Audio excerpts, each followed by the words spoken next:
আসসালামু আলাইকুম, welcome to creation of এডি। আর আমি আবির আকরাম হাজির হয়েছি আজকে ফটোশপের বেসিক সিলেকশন টুলস নিয়ে কথা বলার জন্য। তো আমরা কথা না বাড়িয়ে চলুন স্ক্রিনে দেখি ফটোশপের বেসিক সিলেকশন টুলসের ব্যবহার। তো আপনারা কিন্তু দেখতে পাচ্ছেন যে ইতিমধ্যে আমি রয়েছি আমার ফটোশপের ইন্টারফেসে, মানে হোম স্ক্রিনে। তো এখানে আপনারা দেখতে পাচ্ছেন যে লেয়ার লেয়ার লেখা আছে, এটি হলো লেয়ার প্যানেল। তো এখানে কিন্তু একটি লেয়ারও সিলেক্ট নেই, কারণ আমি এখনো কোনো ফাইল এখনো সিলেক্ট করিনি। আর এখানে রয়েছে কিন্তু কালার। তো আমি কালারটি এখানে আনবো। কালারটি এখানে আনার পরে কিন্তু এই যে আমি এটিও এখানে আনবো, গ্রেডিয়েন্টও এখানে আনবো। এখানে আনার পরে আমি কি করব, এগুলো আমি ক্রস দিয়ে কেটে দিব। কেটে দেওয়ার পরে কিন্তু দেখতে পাচ্ছেন এখানে কিন্তু কালারের অপশনটি আর নেই। তো ভয় পাওয়ার কিছু নেই, আপনি উইন্ডোতে যাবেন। উইন্ডোতে যাওয়ার পরে আপনি ওয়ার্ক স্পেসে যাবেন। যাওয়ার পরে এখানে আপনি রিসেট ইসেনশিয়াল করে দিলে কিন্তু আবারও আপনার সামনে সবকিছুই চলে আসবে। তারপরে কিন্তু এখানে আপনারা দেখতে পাচ্ছেন যে আইকনগুলো, এই আইকনগুলো হলো ফটোশপের টুলস। তো আমরা আজকে শিখব এখানে মুভ টুলের ব্যবহার। তো মুভ টুলের ব্যবহার শিখতে গেলে আমাদেরকে একটি ফাইল সিলেক্ট করতে হবে। তো আমি ফাইল কিভাবে সিলেক্ট করব? আপনারা দেখতে পাচ্ছেন এখানে কিন্তু ফাইল লেখা আছে। তো ফাইলে আমি ক্লিক করব। ক্লিক করার পরে আমি নিউ একটি ফাইল নিব। ফাইল নেওয়ার পরে এখানে 1920 1080, এখানে রেজুলেশন রয়েছে 72, কিন্তু আমি এটাকে 300 করে দিব। তারপরে কিন্তু আমি এটাকে সিলেক্ট করলাম। এটা কিন্তু ইউটিউব থাম্বনেইলের সাইজ। তো এগুলো আপনাদের এখন অত ভাবার দরকার নেই, কারণ আমরা যেহেতু বিগিনার, তো আমরা কি শিখবো, তারপরে আমরা ডিজাইনের সাইজগুলো শিখবো। তো আমি ফাইলটি নিয়ে নিলাম। নিয়ে নেওয়ার পরে কিন্তু আপনারা দেখতে পাচ্ছেন কিছুক্ষণ টাইম লাগছে। তো আমার সামনে কিন্তু ফাইলটি চলে এসেছে। আসার পরে কিন্তু এখানে আমি মুভ টুল দিয়ে এটাকে মুভিং করার চেষ্টা করব। এটা কিন্তু মুভিং হচ্ছে না, এটা কিন্তু ইরর দেখাচ্ছে। তো ইরর দেখাচ্ছে কেন? কারণ আমার এই লেয়ারটি এখনো লক রয়েছে। এখানে কিন্তু দেখতে পাচ্ছেন তালা আইকন। তো আমার লেয়ারটি যখন লক রয়েছে, আমি এই লেয়ারটিকে আনলক করব। আমি এর উপরে ডাবল ক্লিক করব। ক্লিক করার পরে কিন্তু এখানে দেখতে পাচ্ছেন যে ব্লেন্ডিং অপশন আসছে। তো এটাকে ওকে দিয়ে দিব। ওকে দেওয়ার পরে কিন্তু এবার দেখতে পাচ্ছেন আমার কিন্তু এই যে হোয়াইট অংশটুকু, এটা কিন্তু মুভিং হচ্ছে।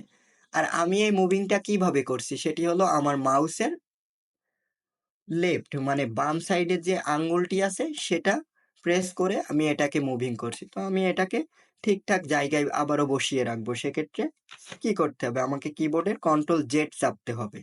কন্ট্রোল জেড প্রেস করার পরে কিন্তু আমার আবারও ঠিক হলো জায়গাটি। তো আমি এখানে একটি আইকন দেখতে পাচ্ছি, বা আপনারাও দেখতে পাচ্ছেন, সেটি কিন্তু ব্রাশ টুল। দেখতে পাচ্ছেন এখানে কিন্তু ব্রাশ টুল। তো আমি ব্রাশ টুলটি সিলেক্ট করলাম। এখানে দেখতে পাচ্ছেন যে বড় একটি ব্রাশ সাইজ হয়েছে। সেক্ষেত্রে আমি এই ব্রাশটি ছোট করব। তো এটাকে আমি কিভাবে ছোট করব? সেটি হলো আমাদের যে কিবোর্ডের ইন্টারের পাশে দুইটি ব্র্যাকেট রয়েছে, থার্ড ব্র্যাকেট। তো এখানে আমি বাম পাশের ব্র্যাকেটটা দিয়ে আমি এটাকে ছোট করে ফেলবো। তারপরে আমি এর উপরে দুইটি লাইন বানাবো, দুইটি না, আমি আরো একটি লাইন বানাই। দেখতে পাচ্ছেন যে আমি কিন্তু ব্রাশ দিয়ে কিছু লাইন বানাচ্ছি। তো এটাকে আমি মুভিং করব। এই যে ব্রাশের যে আইকনটি, এটাকে আমি মুভিং করব। তো আমি মুভ টুলে চলে গেলাম। এখানে কিন্তু দেখতে পাচ্ছেন যে মুভ করতে গেলে কিন্তু আপনার টোটালি ফাইলটা মুভিং হয়ে যাচ্ছে। তো কেন মুভিং হচ্ছে? আমি কন্ট্রোল জেড প্রেস করে আবারও জায়গায় বসলাম। সেটি হলো আমার এই যে ব্রাশের যে আইকনটি রয়েছে, বা আপনারা যে আইকনটি দেখতে পাচ্ছেন, এটি কিন্তু একটি লেয়ারের উপরে রয়েছে। তো একটি লেয়ারের উপরে যখন রয়েছে, তখন আপনি যখন এটাকে মুভিং করতে যাবেন, মুভিং করতে গেলে কিন্তু আপনার পুরো ফাইলটি ধরে মুভিং হচ্ছে। তো আমি এটাকে কন্ট্রোল জেড প্রেস করে আবারও সঠিক জায়গায় আনলাম। এবারে আমি কি করব, এটাকে আমি রিমুভ করব, এই ব্রাশটিকে। আমি কন্ট্রোল জেড প্রেস করি। আপনারা দেখতে পাচ্ছেন যে ব্রাশের লাইনটি কিন্তু রিমুভ হওয়া শুরু হয়েছে, এবং ফিনিশ। আমার ব্রাশের লাইনটি ফিনিশ হয়ে গিয়েছে এবং রিমুভ হয়ে গিয়েছে। তো আজকে আমরা দেখছি কিন্তু এখানে মুভ টুলের ব্যবহার। তো মুভ টুল দিয়ে কিভাবে মুভিং করতে হয় সেটা কিন্তু আমরা ইতিমধ্যে দেখছি। তো আমি একটা কাজ করব, সেটি হলো আজকে আমরা মুভ টুলের সাথে সাথে আরো একটি টুলসের ব্যবহার শিখব। সেটি হলো এখানে এই যে রেক্ট্যাঙ্গেল রেক্ট্যাঙ্গুলার মার্কি টুল। তো রেক্ট্যাঙ্গুলার মার্কি টুলে যখন আমি সিলেক্ট করব, এখানে কিন্তু আমার সিলেক্টই করা আছে। তো আমি এখান থেকে এই জায়গাটুকু সিলেক্ট করব। সিলেক্ট করার পরে আপনারা কিন্তু দেখতে পাচ্ছেন যে আমি যতটুকু এরিয়া সিলেক্ট করেছি এখানে কিন্তু এই যে লাইন দিয়ে সেই জায়গাটুকু কিন্তু সিলেক্ট হয়ে গিয়েছে। তো আমরা এবার মুভ টুলে ফিরে যাব। মুভ টুলে যাওয়ার পরে আমি এখান থেকে ব্রাশ আইকনে যাব। ব্রাশ আইকনে যাওয়ার পরে আমি ব্রাশটিকে বড় করব। ব্রাশটিকে বড় করতে গেলে কি করতে হবে? ইন্টারের পাশে যে থার্ড ব্র্যাকেটটি রয়েছে ডান পাশে, ওটি আমরা প্রেস করব। প্রেস করার পরে কিন্তু এটি বড় হওয়া শুরু হয়েছে। তো এখান থেকে দেখতে পাচ্ছেন যে আমরা কিন্তু ব্রাশটি দিয়ে আমরা কালার করা শুরু করেছি। তো আপনারা কিন্তু দেখতে পাচ্ছেন যে আমার একটি নির্দিষ্ট জায়গাটি কালার হচ্ছে। তার কারণ কি জানেন? তার কারণ হলো আমি এই যে রেক্ট্যাঙ্গুলার মার্কি টুল নিয়ে যতটুকু সিলেক্ট করেছি ততটুকুই কিন্তু এখানে কালার হচ্ছে। তো আমি কন্ট্রোল জেড প্রেস করলাম। কন্ট্রোল জেড প্রেস যেহেতু আমার সিলেকশনটি হারিয়ে গিয়েছিল। তো এখানে কিন্তু আর বাইরে কোথাও আপনি কিন্তু ব্রাশ দিয়ে কোনো কিছু ড্রয়িং করতে পারবেন না। তার কারণ হলো আপনার কিন্তু এই মুহূর্তে এই জায়গাটুকু সিলেক্ট রয়েছে।